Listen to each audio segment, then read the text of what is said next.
Hey guys, it's Andrew Esquivel here back with another tutorial, and today I'm going to show you guys how to render your videos in Sony Vegas Pro 12 using the H.264 codec. Now, first off, Sony Vegas does not come with the capability to render your videos in this codec by default. You will have to download something to make it do that. So what we're going to do is first we're going to go to a website, and yes, the website link is in the description. So check that out. And if you're using 32-bit Sony Vegas, you're going to be using the first link here.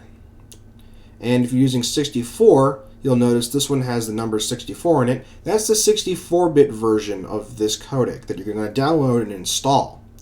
Now once it's downloaded and installed, you start up Sony Vegas. Make sure that Sony Vegas is not running while you're installing this, because it has to load all the stuff into its system files once you start up the program. Okay, so now that you have all the software installed, rendering your video in H.264 doesn't require anything particularly special at this point. So just go to File and then Render as you always would. Next, search for the drop-down menu that says Video for Windows AVI. Select any one of them and click Customize Template. Now, in video format, there's a drop-down menu that you're going to click on, and these are your codecs. Down here, we have the one that we just installed, of which include H.264, as well as a few other ones that came with that package. You're going to go ahead and select that. Now, set your frame size, which is your resolution that you're rendering in, to whatever it is you want it to render in. For me, it'd be 1920 by 1080. And my videos are always rendered 60 frames per second, so we would select the closest thing to that, which is this one right here, 59.940. Now obviously, that's going to be different for everyone, depending on what exactly it is that you're trying to accomplish with your rendering. So if your videos are 30 frames per second, just choose the closest thing to 30. But over here in field order, I prefer progressive instead of interlanced. So we're going to choose that. In pixel aspect ratio, I keep at 1 because that's what works for me with my footage that I make. As for this over here, I like to do interleave every frame. And it's not necessary for you to do that, but I like to. Now, in order to configure the codec itself, you click this button here that ironically says Configure. And it brings up this menu here. Now, there's a lot of options here, but keep in mind, there's not too much that you have to get right. If you want to know what any of these do, hold your cursor over their drop-down menus, and it tells you what it does. I'm going to go over the essential ones that you need to know.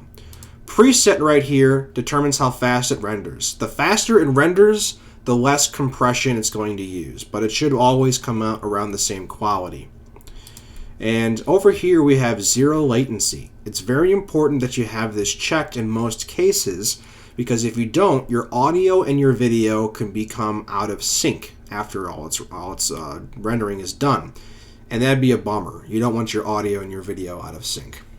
For rate control, we're going to choose out of all of this single pass bitrate based ABR, and we're going to set it to 6,000. Next, we have down here essentially your types of codecs of 264 you can use, and you notice there's a number of them that you can choose, but the one you probably want is H.264. Don't worry about virtual dub hack and all these other settings, just keep them as they are. Basically, just match up what I have here and you should be golden. So we're going to click OK. And now what you're going to do, since you've set this all exactly to the way you want it, go to your template here and save it as something. I would just suggest save it as H.264, and I've already got one set. I'm just going to call it V2. Click Save. Now obviously you can mess with your audio here too in any which way you want. And just click OK. And now you've got it set. And a little tip, since you're going to be using this a lot, or so I assume, click the little yellow star. And when you do that, only when you click Show Favorites Only, it's already there. It's easy to find. So, now that you've got all that configured, you just select it and click Render. Voila! Your video is now rendering. Okay, so even though this is a different clip in the video editor than what you were looking at before, I happen to have rendered the videos that you were seeing in the editor previously in two different formats. One in Windows Media Video, and the other in the AVI H.264 codec. Now the first thing we're going to notice is that the quality is going to be the exact same. However, Windows Media Video is 730 megabytes, while the H.264 is 326 megabytes. Also, it took less time to render the H.264 video than the Windows Media Video. All around, this codec is much better. So I hope you guys found the video informative. I encourage you to comment, rate, subscribe, show your friends. I got plenty of other good videos. And thanks for watching.